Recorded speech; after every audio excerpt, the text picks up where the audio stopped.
রাধে রাধে বন্ধুরা, সবাই ভালো আছো? আজ একটা কথা খুব মনে পড়ছে। কাল যখন আমরা রথযাত্রায় বেরিয়েছিলাম, স্টেশনে এক ভদ্রলোক আমাকে দেখে বলল, হরে কৃষ্ণ। আমিও তাকে বললাম, হরে কৃষ্ণ।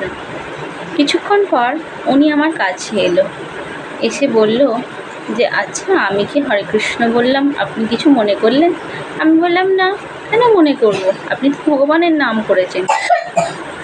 তো উনি বললেন যে হ্যাঁ, আমরা তো সনাতন ধর্ম, কারণ আমরা তো কণ্ঠে তুলসী মালা ধারণ করিনি, তিলকও সেবা করতে পারি না, কিন্তু যদি একটা সনাতনী মায়েদের দেখি বা বাবাদের দেখি, তো হরে কৃষ্ণ বলে তাদের সম্মান করি, কারণ আমরা সনাতন ধর্মে কিছু করতে পারি আর নাই পারি।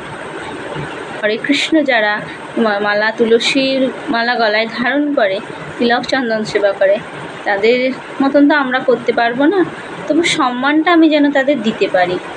আমি বলছি হ্যাঁ, ঠিকই কথা বলেছেন। আমাদের সনাতন ধর্মে কিছু হোক আর নাই হোক, যখন কোনো গুরুদেব বা কোনো বৈষ্ণব যায়, তাদেরকে আমাদের সম্মান করা উচিত, কারণ তিনারা ভক্তিপরায়ণ, ভগবানের নাম জ্ঞানেই তাদের দিন কেটে যায়। তাই সকল সনাতন ধর্মের বন্ধুদের বলবো, আমার মা, মাসি, দাদা, ভাই সবাইকে বলবো, দিনান্তে কিছু পারো আর নাই পারো, কিছু করো আর নাই করো, কোনো বৈষ্ণবকে দেখলে একবার তাদেরকে বলো হরে কৃষ্ণ।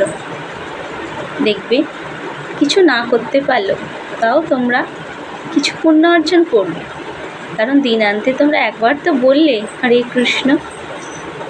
এই মন্ত্রে প্রচুর ক্ষমতা, কারণ যারা ভগবানকে মানে এই মহামন্ত্র জপ করতে পারলে দেহ মন সবই শুদ্ধ। তাই চলো আমরা সবাই মিলে একবার বলি হরে কৃষ্ণ কৃষ্ণ কৃষ্ণ হরে হরে, হরে রাম রাম রাম হরে হরে। রাধে রাধে বন্ধুরা, সবাই ভালো থেকো, সুস্থ থেকো।